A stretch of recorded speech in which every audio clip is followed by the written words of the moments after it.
El video documental de estudios culturales cuya temática definida es cómo explicar desde la cultura el asesinato de líderes sociales, lo que permite enfatizar a los estudios como un trabajo arriesgado en los términos de los objetivos trazados, pero interesante cuando nos introducimos en ellos y los hacemos con generosidad y humildad. Los estudios culturales en su contextualismo radical plantean la teoría de los contextos y coyunturas, máxima en la realidad en que viven los líderes sociales y el tipo de relaciones donde están asentadas las comunidades que lideran con costos que ocasionan su muerte. El poder concentrado en los territorios está en manos de las mafias, gobiernos perversos, narcotráfico, minería ilegal, terratenientes, y estos son utilizados para cercenar los derechos de las comunidades, amedrantando y asesinando a los líderes sociales. La garantía de los líderes sociales, en comillas, es una farsa orientada a brindar seguridad, en comillas, invisibilizando y desplazando a los dirigentes para seguir usufructuando los recursos renovables y no renovables, como se dice en el argot popular, para hacer su agosto.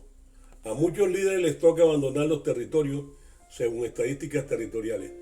Surgen propuestas como darle protección personal y familiar, proporcionando medios de supervivencia, banco de tierra campesinas e indígenas, denunciar y acabar con la infiltración de las autoridades, policías, ejércitos y empresas, cómplices de asesinatos de líderes sociales, además fomentar la educación en los derechos humanos que permitan el ejercicio de los derechos políticos y civiles de los ciudadanos. Desde la visión de los estudios culturales de Gruber, desde la activación de las posibilidades políticas, supone la contradicción de las costumbres de la academia. Es importante comprometer a intelectuales e instituciones, activistas, educadores y trabajadores de la cultura en la mitigación y erradicación de las víctimas, producto de los asesinatos de los líderes sociales, pero a su vez comprometer a las personas que se mantienen inseguras en esos espacios donde está inmerso el problema. A continuación, la entrevista del doctor Álvaro Serrano Una tarea Navarro, de tipo abogado académico especializado en Derecho Administrativo. de la asignatura denominada Estudios Culturales de la Universidad Abierta de Distancia. El invitado de hoy en este tema, que es de preocupación nacional e internacional, es el doctor Álvaro Serrano Navarro, quien es especializado, quien además de ser abogado, es especializado en Derecho Administrativo. Empezaríamos por preguntarle al doctor Álvaro, ¿cómo explica usted desde la cultura el asesinato de líderes sociales? Buenas tardes, Hugo. Primero que todo, bueno, gracias por la invitación. Personalmente y profesionalmente he venido desarrollando mi actividad como defensor de los derechos humanos en asuntos como el reconocimiento de las víctimas. Además, aquí en la ciudad de Barranquilla he sido pues asesor y defensor del ejercicio comunitario de los líderes sociales de las comunidades en el suroccidente de la ciudad. En cuanto a la pregunta que me planteas, podría decirte que hoy en Colombia ser un líder social es colocarse una lápida en la espalda. Podemos decir que la cultura, entendida como ese conjunto de bienes materiales y espirituales de una sociedad, es completamente negada y desconocida por los amigos de la guerra, quienes creen encontrar la respuesta asesinando a los líderes sociales por defender y no permitir esas actividades económicas ilegales, como son la minería extractiva, el negocio del narcotráfico, el secuestro a personas representativas de la comunidad.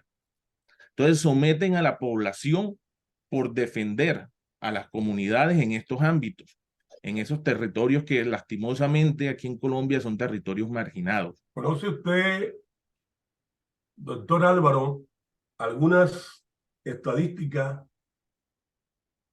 aproximativas sobre los asesinatos de líderes sociales por la complejidad al registro de los asesinatos? La población de líderes sociales que han sido asesinados es un problema, como te he dicho, se da a lo largo y ancho de este país, pero por ejemplo, te puedo decir que en los registros del departamento del Chocó, Antioquia, Amazonas, Córdoba, y otros municipios aquí de la región Caribe, según los datos de Indepaz, en los últimos 7 años han sido asesinados más de 700 líderes sociales.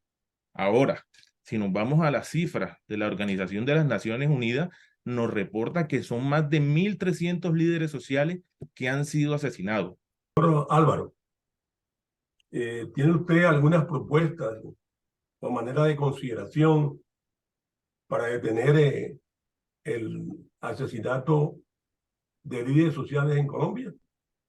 Pues propuestas muchas, y realmente la ley establece distintos medios, distintas formas para frenar, digamos, este tipo de incidentes. Entre ellos te podría pues decir que propuesta es la de garantizar principalmente sus derechos civiles y políticos, brindar pues la protección y seguridad a estas personas que ejercen estas labores tan peligrosas hoy aquí en Colombia, ¿cierto? Propuestas también serían de pronto implementar o que las autoridades le den el trámite de rigor a esas denuncias, ¿cierto? A esas denuncias que realizan cuando se han visto los asesinatos de líderes sociales. Propuesta exigirle tanto al gobierno local, regional y nacional, ¿cierto? Que de acuerdo a los bancos de tierra se le concedan oportunidades a todo el campesinado colombiano y a los indígenas para que sean cultivadas con maquinaria y técnicas e insumos respectivos. Bueno, gracias, doctor Álvaro Serrano Navarro, por sus aportes y contribución a este proceso que es de todos los colombianos.